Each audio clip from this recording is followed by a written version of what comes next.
Sean Diddy Combs, he is facing, well, likely going to be facing more charges very soon as a new federal grand jury is in place to hear accusers of Sean Diddy Combs, accusers that have made civil claims about him in the past, as well as folks they found on a security camera in all of those videos that Diddy has been storing in his mansion for all of these years. That's got to be a fairly large list, I would imagine. Joining me to discuss, Shavaun Scott, psychotherapist and author. This has got to be an interesting one for someone who suddenly gets that phone call of, "Hey, we're the FBI. We would like to talk to you about your interactions with Sean Diddy Combs." Whether you had anything bad going on or not, that's probably not someone you want to be associated with. What are people like that experiencing I think a lot of people are probably very worried and very anxious about their associations with him. And then the other thing that's interesting to me is how many people this man has hurt right now? that are increasingly going to be coming out of the woodwork now that they may feel less reticent about making an accusation, more likely to be believed. That's my guess, is that the extent of the victims is going to be shocking. Yeah, without a doubt. I mean, the reason why we haven't seen many come out, and I mean, there have been some now, but in like the cascade that we saw with R. Kelly, the Epstein, all of that, I have a feeling we're kind of walking right up to the waterfall where it's about to happen. Mhm. Let's talk Mhm. about the fact that you have a handful that are coming out that are being taken seriously by the federal authorities now. Does that really kind of turn on the green light and say, "Look, you're safe to now come out"? I mean, what does it take for victims out there to feel safe to be able to say something against someone who had the power? I think "had's" the operative word there, like Diddy. Yeah, I think it takes the initial the truth tellers to come forward, and that takes an incredible amount of bravery. But the video that came out a couple weeks ago of him in the hotel Hmm. kicking his partner was absolutely horrifying. And I think when people see that, it will validate, okay, the things I experienced with him, I am going to be believed now. Hmm. So I think it's incredibly important that we see this stuff. Well, and the fact that prior to that video coming out, everything he had to say was they're lying, they're just trying to Yeah. get my money, all sorts of horrible things, trying to discredit them. Ultimately, he settled with most, including Cassie, but adamantly denied that any of this Yes. was true. And then suddenly it comes out. And, he didn't have to issue an apology video, but he did.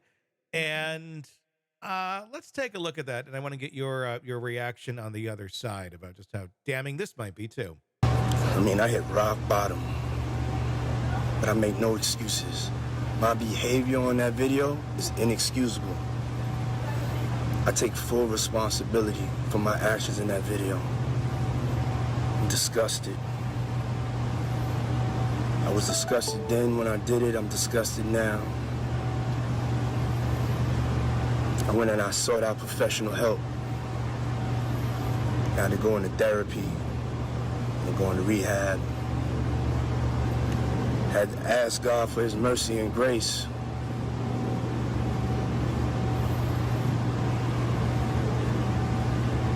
I'm so sorry. But I'm committed to be a better man each and every day. I'm not asking for forgiveness. I'm truly sorry. What did we watch there? Oh my gosh, that just makes me cringe. He's throwing in God, he's throwing in a little 12-step jargon about hitting bottom, and he's so sorry. How sorry was he in all the weeks leading up where he denied ever being violent or ever doing any of these bad things? It's like that's the first premise of the 12-step programs in religion, right? Is you tell the truth. You're supposed to be honest and fess up, commit, admit your sins.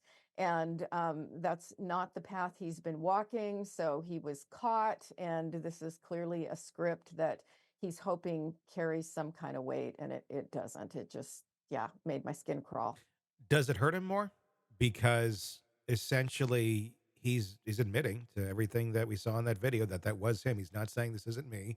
He's not doing what R. Kelly did years ago. That's not me having raping a 14-year-old in front of Soul Train Awards in the room that is clearly my bathroom. Mhm. But hey, he was able to do that and still have hit songs afterwards, even though that existed. Um, this he's saying it's him. He's saying, I'm sorry, I did these things, but he also denied all of them, and he's denied everything else that everyone else has said too. Doesn't Yeah. necessarily, I guess, Yeah. validate everything everyone has said about him, but it's certainly the pattern of the testimonies that we've seen. It's a lot of the same stuff. He likes to stomp on women. That's one of his things, Yeah. it seems. Yeah. The sex stuff, the bizarre things that he likes to do there, kind of the same on a lot of these accusations from separate people. Um, it gives it all a lot more validity, does it not? Yeah, very much, very much. And boy, what a hollow apology that is. And yeah, superficial. And I can guarantee you that you don't just go to therapy and now you're all fixed, right? Now No. it's all gone. Now it's all wiped away and I'm a different guy. It doesn't work that way. Hey, thanks for checking out the video. Be sure to follow us wherever you download podcasts, and especially Apple Podcasts, where you can get advanced episode and premium content on our premium channel right there. Also, be sure to follow us on social media so you don't miss any breaking updates on the stories that matter to you most. We're on TikTok, X, Instagram, Facebook. Just search Hidden Killers Podcast with Tony Brueski, and you'll find us right there. Again, thanks for watching.